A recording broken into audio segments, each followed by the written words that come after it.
Welcome back, everyone, to another episode of the Daily Gold podcast. With me today, one of my favorites, one of your absolute favorites. He is Professor Vince Lanci, adjunct professor at UConn, as well as the author of the Gold Fix on Substacks, and he is with Echo Bay Futures. Nobody works as hard as Vince does on a day-to-day basis following the gold market. That's why all you listening should get over to Substack and look up the Gold Fix and subscribe.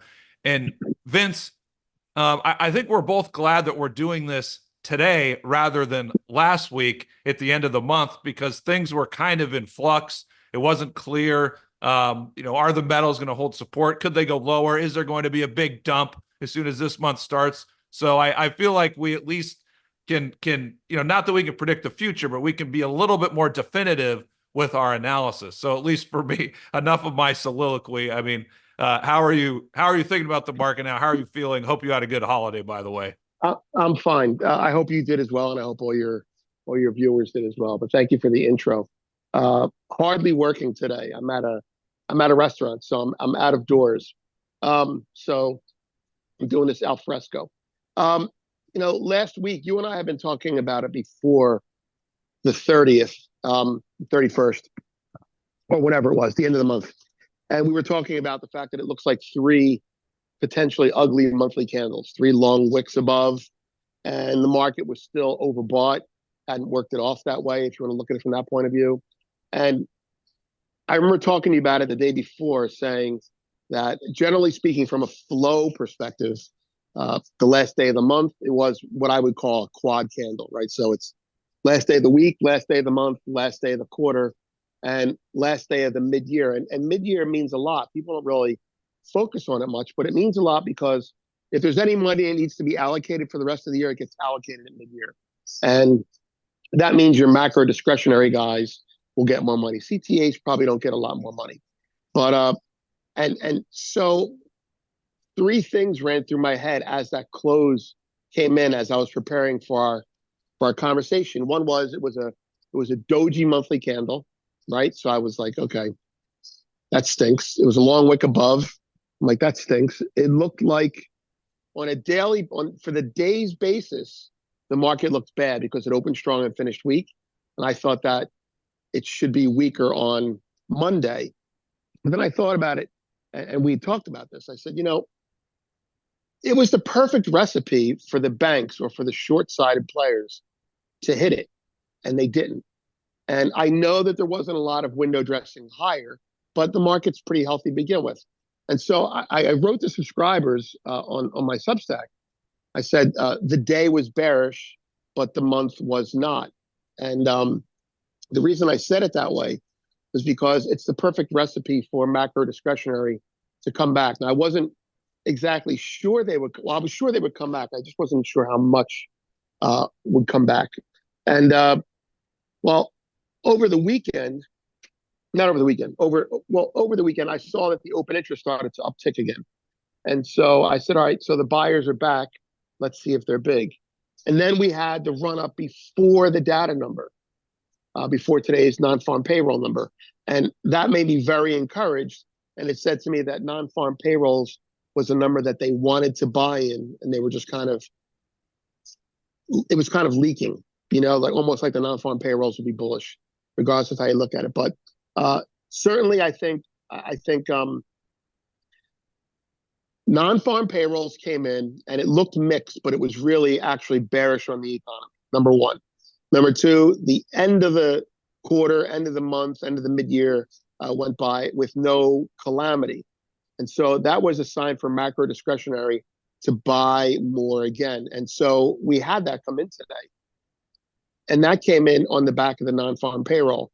But it also came in because the non-farm payroll was pretty much a strong signal that the Fed can now ease. So I'm not predicting it's going to happen tomorrow, but the marketplace is now discounting the Fed easing twice between now and the end of the year. Let's say it's going to happen once. And that's what the market's doing. So the market is now looking at those gold dollar correlations and gold Interest rate correlations coming back, and that's why gold took off, and that's why the macro discretionary guys bought. So yeah, it looks great, and silver looks even better. Yeah, I mean, I could just throw in, and I know we're going to talk a little bit about the stocks, but I'll just throw in my technical comments. I mean, one thing, because like you, I did mention that okay, the monthly candles, like this is not good, but just one thing for the listeners out there, like when you're in a bull market and you're in a strong trend, a lot of the things that look bearish, they don't necessarily play out. Like when you're in same thing, like when you're in a bear market, you're in a downtrend, and maybe the market has a couple bullish candles, or maybe it's making a bullish pattern, and then it dumps hard and it doesn't work. So the primary trend, we always have to keep that in mind. So that's one thing. Um, but yeah, Vince, I mean, I'm looking at a daily chart of gold right now, and you had one test of I think 2290 or 2300 on closing. That's right. That was at the beginning of May. Then you had another one at the beginning of June, and then you had at the end of June, where it looked like it was about to dump, and then you had a good day the next day, must have been last week. So now That's you have right. the market three times has held 2300. I mean, you never want to be too presumptuous, but at this point, it seems like the odds are very low. It's going to break below 2300. And now looking at silver, and I know you know this, but the action in silver to me just looks classic textbook. You look at the last couple months. Okay, 26 was stiff resistance. It broke 26, then it ran up to the resistance at 29, pulled back, perfect retest of 26. Then it runs up, it breaks 29 all the way up past 32. So then at that point, 29 is the new support. Then it comes back, and it looks like you have two tests in the last 3 weeks or so on the daily chart, two tests of 29. And now you have this strong rebound. It's pushing up to 31. So this is classic. I like to be conservative at times, but it's classic bullish action in silver. Right. I mean, it is, and I think the only thing stopping us from coming out and saying mortgage the house and buy silver and gold is the fact that we have scar tissue, and we're just healthy scared about it, so to speak. But your comment about structures not working out, and that's the thing. I'm looking at the 3 monthly candles, and I'm saying these look toppy. But by the same token, it's really a bull flag. It's a monthly bull flag. So it's a matter of every structure has a bull and bear side. And if you get it right on whether we're in a bull or bear market, you'll be able to handicap properly if we're going to break out one way or the other. And it is a bull market, and anyone who's not seeing that is missing the boat. And I think look, between now and October 22nd, and between now and November 5th, October 22nd being the BRICS meeting, and November 5th being the election, give or take, who knows now. I would say that you're going to have nothing but pullbacks being bought.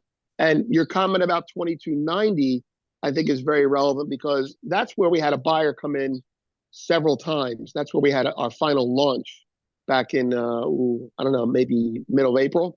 And then we held 2290, 2289, 2290. And then last week, to your point, I thought for sure we'd get to 2290 again. We didn't. We got to 2297. And there was, if you look at the hourly chart or maybe the 30-minute chart, it was like a brick wall there. Right? And I use that terminology because one of my subscribers said, yeah, it was like a wall. And it was a you shall not pass wall. 2297 last week held like a champ. And the market hovered below the 50-day moving average. And one of the things I said 2 days ago, last two posts I put out on gold were yesterday I put, 2 days ago I put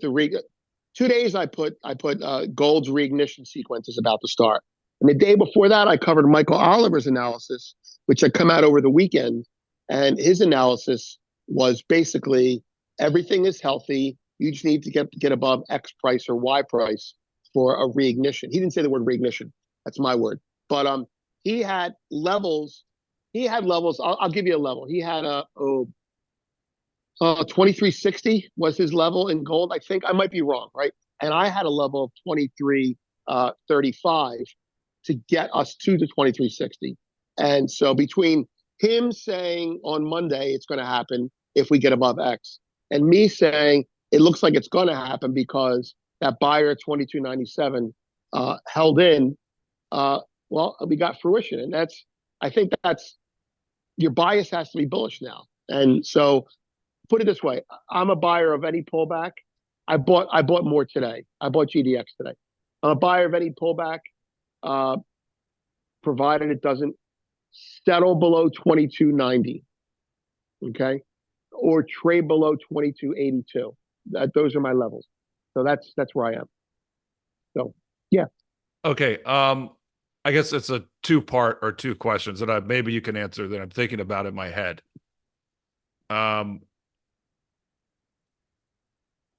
there any new buyers going to come into the market based on the Fed easing? Because we know that this hasn't been a real interest rates play, and we know that investment demand typically correlates really strongly with real interest rates. And so I'm wondering, now that the market, it's just beginning a little bit to discount Fed easing, does that mean we might start to see some money come into the gold ETFs and that there could be a new buyer on this move? And I guess, secondly, in the past, this strength in the last week or so, has there been any new buyer that's come in?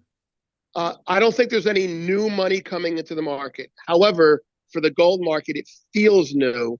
It's just the money that's been in the market since March that is rebuying in. They bought in March, they made money, they took profits, and now they're rebuying. It's not fresh money, but it's a confirmation of fresh money that we got in February and March. Does that help? Yes. But so then I guess to follow up on that, so with the buying that's current or that's coming back, I mean, how much higher can that push gold? And then again, secondly, the Fed easing, I mean, at some, like, do you think when that actually happens, will that bring in new buyers? Oh, yeah. It will bring in, okay, it will, I'm going to define the word new here. It will not bring in new buyers. They will not be new buyers, but that's not a negative thing. It will bring in buyers that have already bought and have more on the sidelines looking to buy a dip. If the Fed eases, they will not get a dip and they will buy. Now, to your point about retail or about the public, yes, the public will get in when that happens. And that will be, as a trader, that will be too late. But as an investor, that'll be just the beginning of a bigger run. So to answer your question, no new money from the traditional hedge funds will come in. They'll just have more money to put in. There won't be new players. The ETFs will be bought by the public and retail investing when the Fed eases. And you're probably starting to see that in miners right now already. That's my take on it. Oh, that's a great segue. Because I tweeted something today and I think it caught your attention. And I was, I mentioned this in some premium updates the last couple of weeks. I mean, during this correction, the GDX advanced decline line, and people should know out there, the advanced decline line, it's a breadth indicator. It's measuring participation. So when a market is strong, you have most of the stocks in that market are participating. So typically before a market, if a market's correcting, you'll see the advanced decline line start to strengthen before the market will move higher. Not in every case. It's not foolproof, but it's a very good indicator. And so in recent weeks, I noticed, hey, this is, we got positive divergence here. And then the big day we had, I think a couple days ago, or I think, 2 days ago, we had that big day. And I said, okay, this is good, but I really want to see this make a higher high. So today it did. We got the big move in gold today, but, big move in the miners, and the advanced decline line, Vince, made a higher high. And this is important because it's the first new 52-week high in the advanced decline line for GDX since 2020. Well, that's what we need to see. The thing about, thinking about the GDX, thinking about the investing public, right? I mean, the story that describes what you're saying that makes sense is the big overseas money in the central banks bought gold. American investors bought nothing. Gold gets to a certain point, They want to have some gold exposure. Some of them put it into ETFs, but more than will put it into equities. Why? Because their money's in equities already, number one. Number two, because you've got some anchor tenants now. You've got Druckenmiller, you've got Elliott, and so the bigger guys moved first, the Newmonts, the Rands, and so you hear people say like, my miners aren't working, only the big guys are. Well, that's because it takes time. And to your point, the advanced decline line shows a broadening of the rally. It's no longer one or two special companies, and that's a good thing. And to that point, my position has been to be long recently, like 6 months ago, long miners and flat futures in gold. And I have a physical position as well. And I've been selling call spreads in gold that have been expiring. So I added to my GDX today. Now I know I bought the highs, but I bought the first break above the March 2020 rally. And so I think that's a good sign. And maybe it's also the top, but that's okay. I'm adding to a winning position. Yeah. Um, I agree. yes.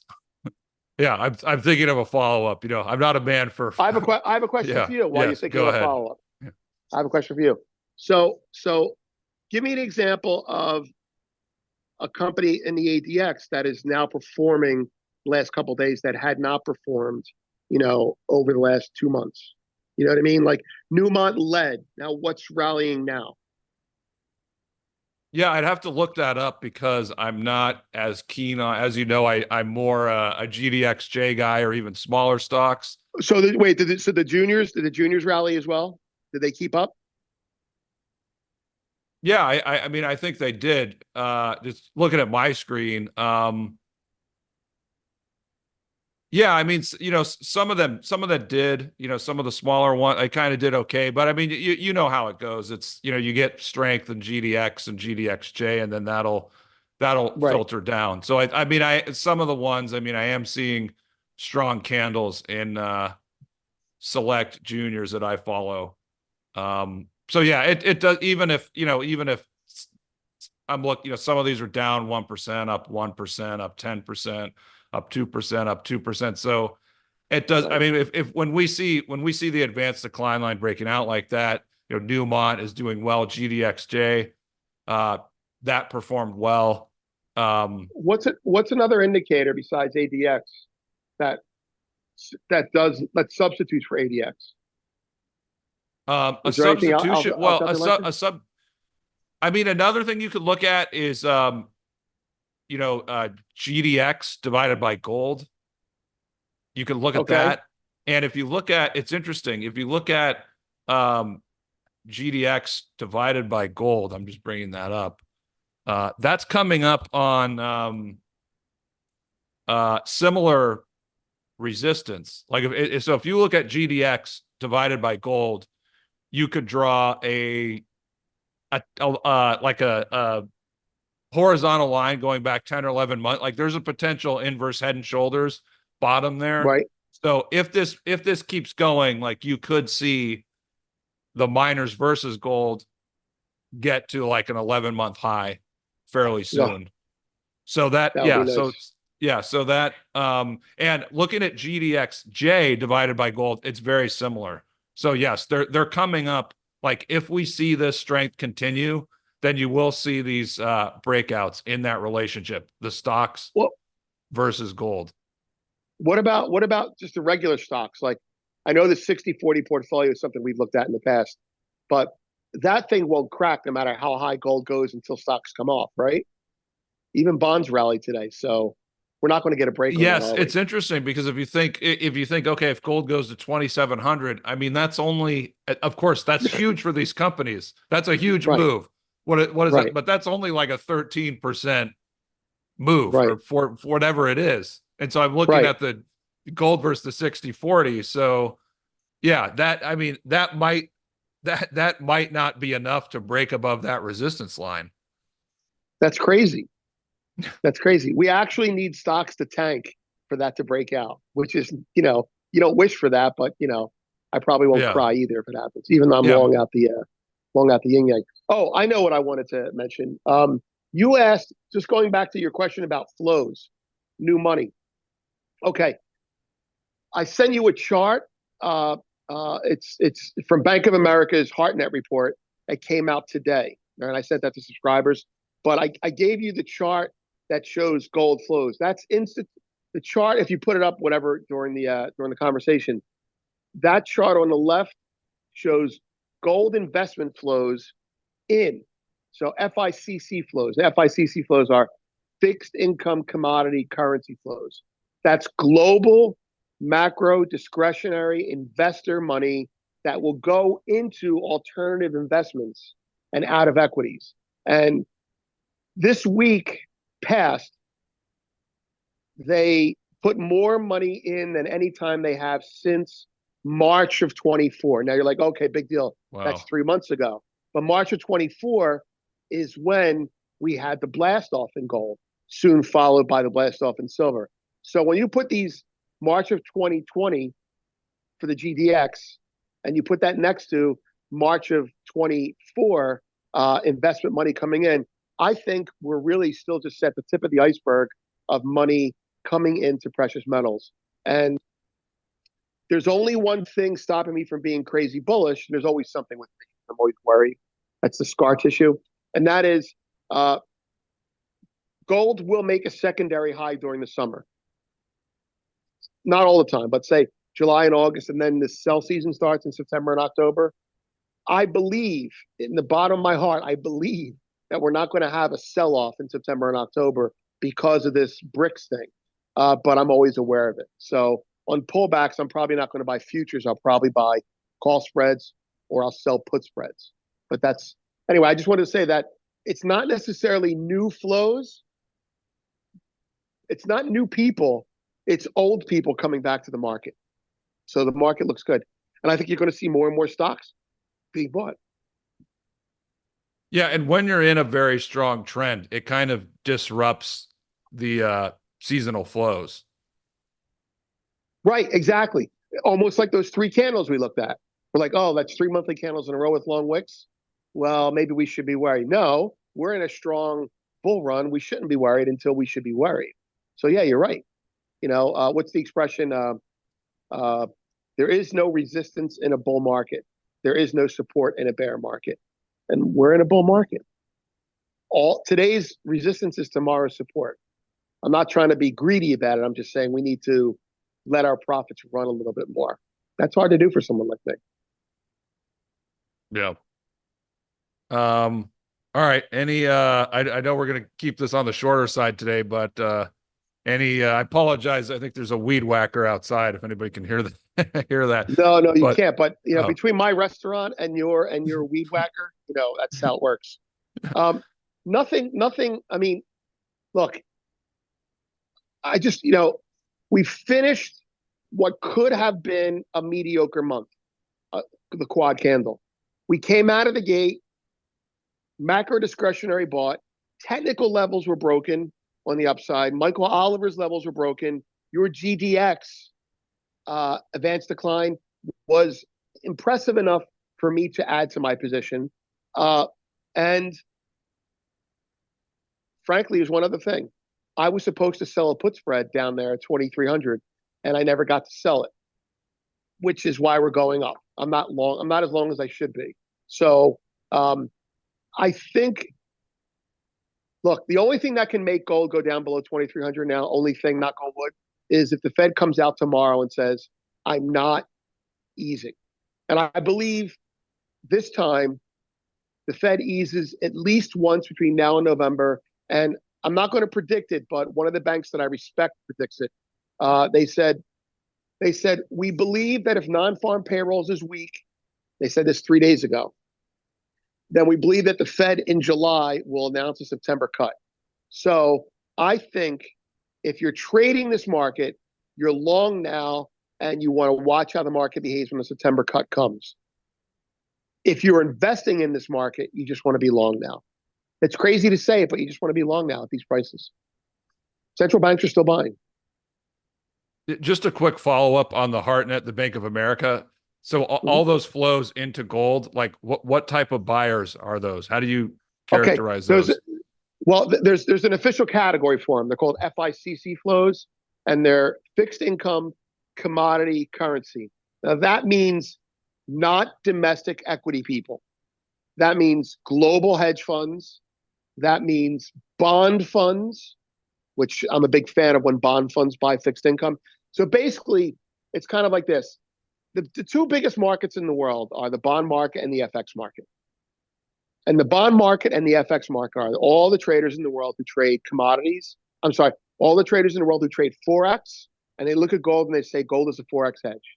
All the traders in the world that trade bonds, they look at gold and say gold is a bond hedge. So the FICC cohort, which is the biggest cohort in the world, just had its biggest inflow into gold futures, into gold in general, since March of 24. And the last time I did that, gold ran up $200. So it's not CTAs. It's not that domestic U.S. people. It's the Elliots. It's the Tudor Joneses. It's the biggest Yeah. macro funds in the world that you don't hear about in the paper. It would be Soros, that type of people.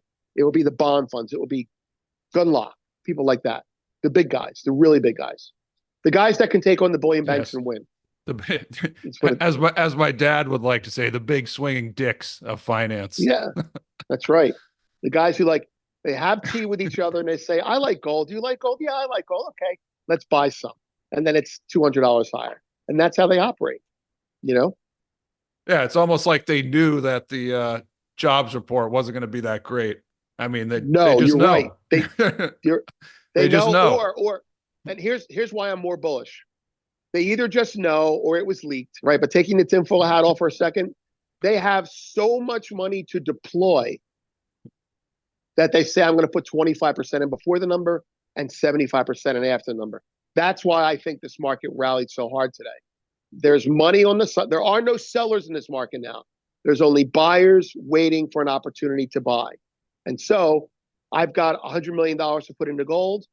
NFT's coming out on Friday. If I don't put $25 million into gold, I'm going to be miserable if gold rallies and I miss it. So they deploy some of the money. And now, if I'm right, you're going to see this market dip and be bought and march up to 2,500 easily. I think that's what's going to happen. The macro discretionary guys are going to drive this market higher again. They sold it at 24.50. They bought it at 23.20. They're going to run it up again. That's what I think. Well, that sounds really good. Quickly, Vince, for the listeners still with us, please tell them how they can subscribe to your Substack. Sure. Goldfix is at, well, it's Goldfix at Substack.com or VBL Goldfix, and that's a daily newsletter, sometimes two a day, that looks at the markets, the gold markets specifically, through three lenses. One is from a trading perspective. We don't do technicals. I leave that to you, and I ask you about that. We look at the market through a trader's view. We look at the market through a macroeconomic view, and we look at the markets through a secular or monetary view. So we'll talk about the BRICS. We'll also talk about the Fed, and we'll talk about trading policies. And we get some really good research that we share with subscribers as well. So if you guys sign up, be happy to have you. All right, Vince, thanks so much for doing this. I'm glad we could do this when we missed last week. Great timing. And be well. And I guess we'll talk again at the end of July. Thanks for having me. Let's talk on August 4th with the market 100 higher, right? Thanks. Yeah. Thanks, Jordan.